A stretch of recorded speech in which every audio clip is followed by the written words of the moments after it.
Hello everyone, welcome back to my channel again. So this is study with SSS hashtag. Okay, The Voice of the Rain by Walt Whitman.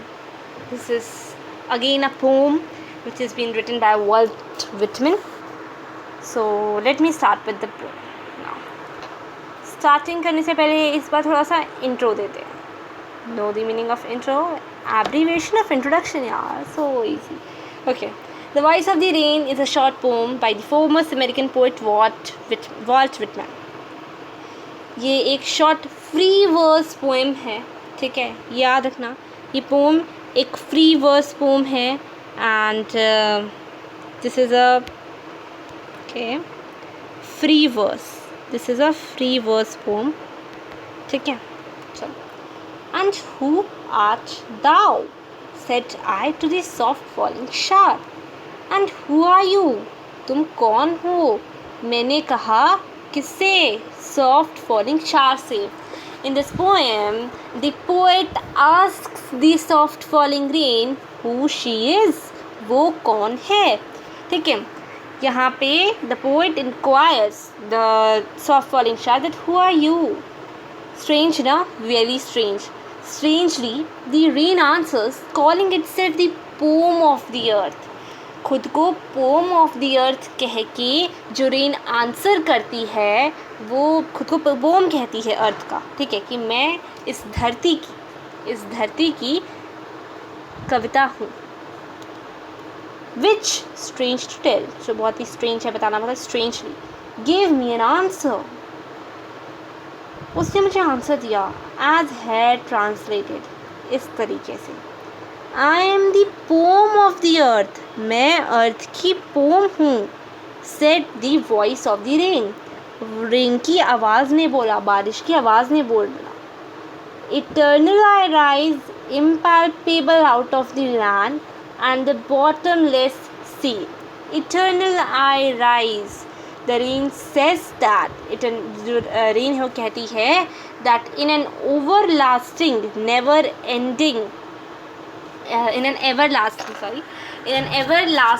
cycle, एक everlasting cycle है में she rises in the form of vapor. वो vapor के form में उठती है out of the land and deep sea. land से, ज़मीन से जो पानी इकट्ठा हुआ रहता है समुद्र से, and floats up to the heaven, और ऊपर जाती है, क्लाउड्स फॉर्म करती है, फिर क्लाउड्स कंडेंस होके फिर से रेन करते हैं, फिर वही पानी आता है and it cycles continuously moves on. And इसी को हम क्या कहते थे? रेन साइकिल कहते थे कि नहीं?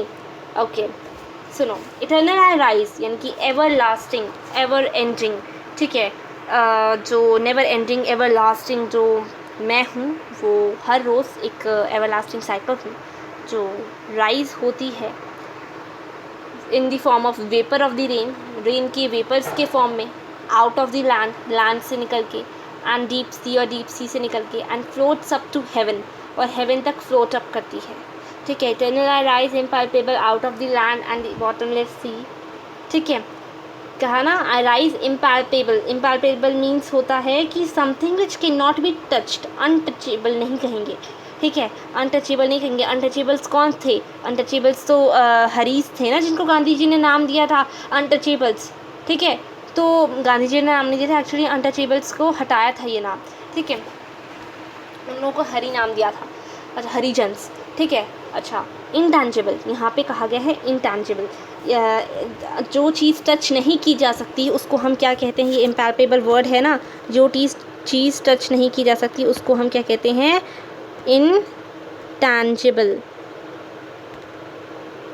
intangible, ठीक है. The rain says that in an everlasting cycle she rises in the form of vapor out of the land, and deep sea से, land से, impalpable out of the land, and the deep bottomless means होता है deep sea, ठीक है. and floats up to heaven where it changes its forms, जहाँ पे अपने form बदलती है. यानी कि सॉलिड्स भी होती है, ये लिक्विड भी होती है, ये वेपर्स भी होती है. बिकम्स अ क्लाउड, जहाँ पे क्लाउड बनती है. पहले वेपर थी, अब क्लाउड बन जाती है. बट इट्स कोर एग्जिस्टेंस, पर जो इसका कोर एग्जिस्टेंस है, जो कोर एग्जिस्टेंस इसका क्या, H2O मॉलिक्यूल, ये सेम रहता है. It remains the same, it remains the same, ठीक है, जो इसका कोर एग्जिस्टेंस है वो सेम रहता है। Then it falls back to the surface of the earth, फिर ये वापस से धरती के सरफेस पे आती है टू रिफ्रेश करने के लिए द ड्रॉट फिल्ड लैंड, जो सूखा पड़ा हुई ज़मीन होती है उसको, ठीक है। अब मैं आगे कंटिन्यू करती हूँ, फिर एक्सप्लेन करूँगी। अपवर्ड्स टू हेवन, जैसे कि मैंने कहा हेवन में वापस राइज करती है। वेंस, यहाँ पे वेंस जो है वेन को कहा गया है। वेगली फॉर्म्ड, वेगली मीन्स होता है कि जो कि बहुत ही किस तरीके से बनी हो। वेगली फॉर्म जहाँ पे where it changes its forms, ठीक है, जहाँ पे अपना चेंज कर लेती है अपना फॉर्म। ऑल टुगेदर चेंज्ड, पूरी तरीके से अपना फॉर्म चेंज कर देती है। एंड येट दी सेम, मतलब चेंज होने के बावजूद, यानी कि the rain rises from the surface of the earth in the form of vapour, ठीक है, अर्थ के सरफेस से, from the land and the deep sea, it floats up to heaven in the form of vapours. Then after reaching the heaven, what it does is it changes its forms and forms clouds, ठीक है, and becomes clouds, but its core existence which is H2O molecule, it remains the same, वो same ही रहता है। Then it falls back to the surface of the earth, फिर वो वापस से surface पे आती है अर्थ के। I descend, यानी कि आना, वापस से come down, descending ascending order होते हैं ना, असेंडिंग छोटे से बड़ा मतलब ऊपर जाना, डिसेंडिंग ऊपर से नीचे आना। स्टेयर्स पढ़ते थे ना हम, स्टेयर्स से नीचे आना डिसेंडिंग कहलाता है, स्टेयर्स से ऊपर जाना असेंडिंग कहलाता है कि नहीं। अच्छा, टू लेव मीन्स होता है क्वेंच दी थर्स्ट दी ड्रॉट्स, यानी कि जो सूखा पड़ा हुआ है, जो सूखी पड़ी हुई ज़मीन है, उनकी प्यासों को बुझाने, उनको रिफ़्रेश करने में आती हूँ, ठीक है। द ड्रॉट फिल्ड लैंड को, टू उनके थर्स्ट को क्वेंच करने में आती हूँ। To lave the droughts means to quench the thirst. Atoms कहा गया, एटम्स को, छोटे छोटे पार्टिकल्स को कहा गया है। Dust layers of the globe, और जो पूरा ग्लोब है हमारा, उसके जो डस्ट लेयर्स हैं उनको भी क्या करने, अच्छे से धोने, क्लीन करने, वॉश करने, इन सब को क्या करने मैं आती हूँ, ठीक है। सबकी मतलब सबकी भी प्यास बुझाने। देखो क्या है कि ये अर्थ का सरफेस है सपोज, ठीक है, मैं वेट ध्यान से देखना, मैं बताती हूँ होता क्या है एक्चुअली। ये है हमारे समुद्र, यहाँ से राइज करती है रेन वेपर्स के फॉर्म में, वापस से वो आती है किस फॉर्म में, ऐसे ग्रासलैंड्स पे वापस आती है।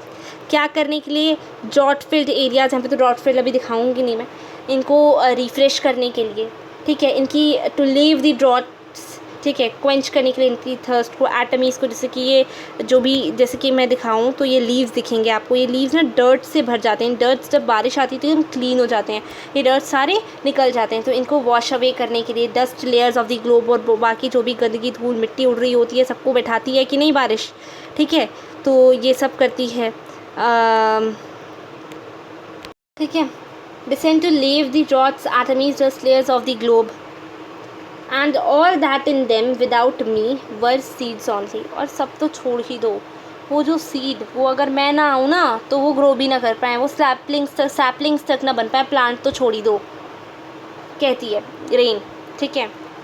तो then it falls back to the surface of the earth to refresh the drought filled land, the seeds which are dormant under the soil, जो अभी भी डॉर्मेंट हैं, सॉइल के अंदर धंसे हुए हैं, वो जो सीड्स जो अभी भी डॉर्मेंट हैं, वो अभी ग्रो तक नहीं किए हैं, वो अभी तक जर्मिनेट तक नहीं हुए हैं, उनको जर्मिनेट करने, उनको जो डॉर्मेंट सीड्स हैं उनको जर्मिनेट करने अंडर द सॉइल मैं आती हूँ। The seeds which are dormant under the soil grow germinate with its help, मेरी हेल्प से, विथ माई हेल्प एक्चुअली, ठीक है। तो latent unborn, latent means hidden,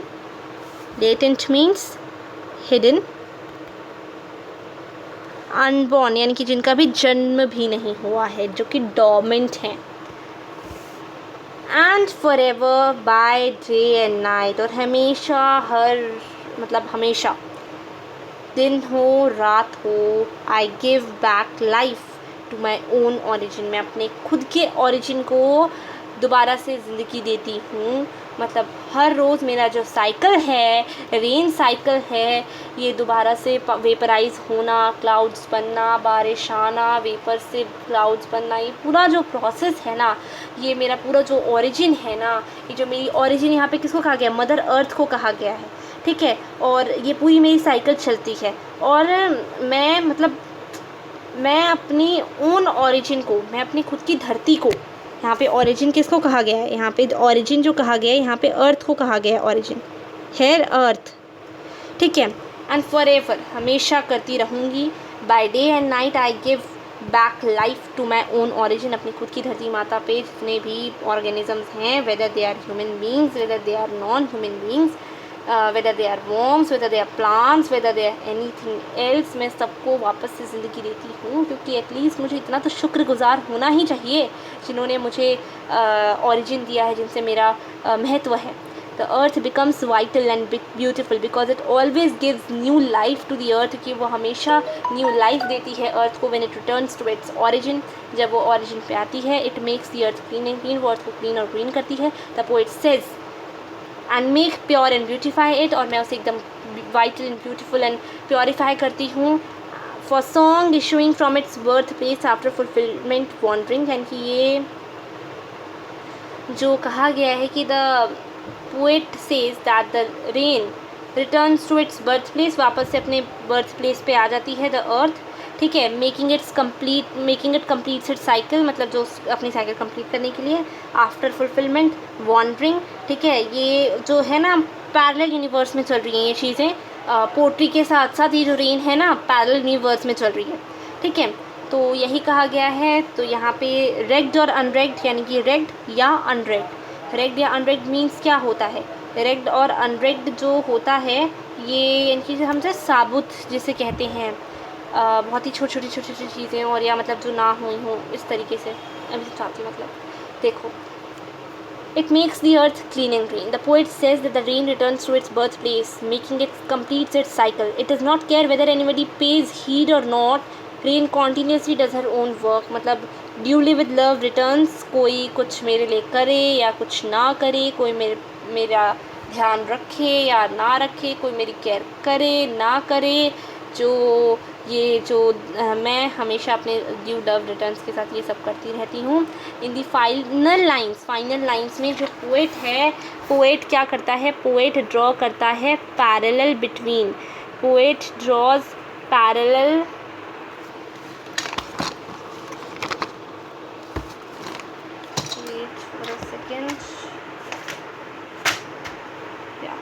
parallel between rain and music as both has the, क्योंकि दोनों में ही क्या है, both has the agility है to soothe, but both of them regenerate and heal life, दोनों ही both rejuvenate करते हैं and heal करते हैं लाइफ को, and heal life।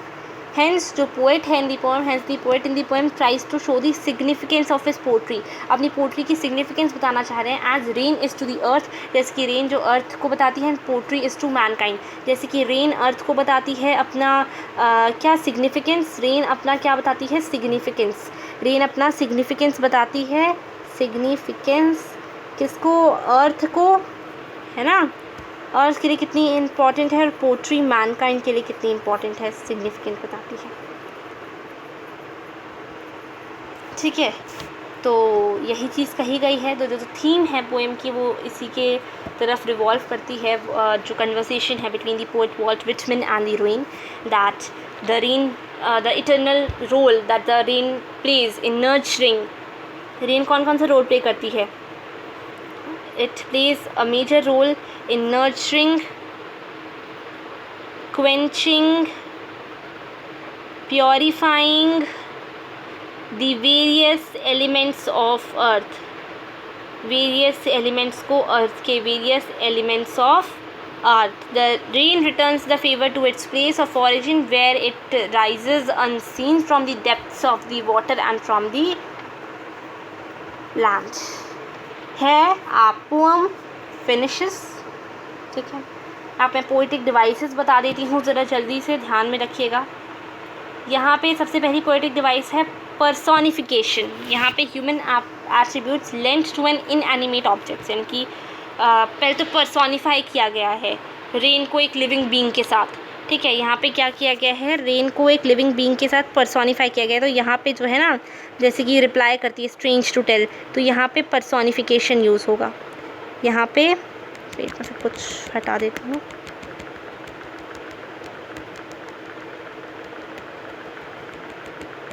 हाँ जी, तो यहाँ पे ये जो थिंग है ना, यहाँ पे पर्सोनिफिकेशन है।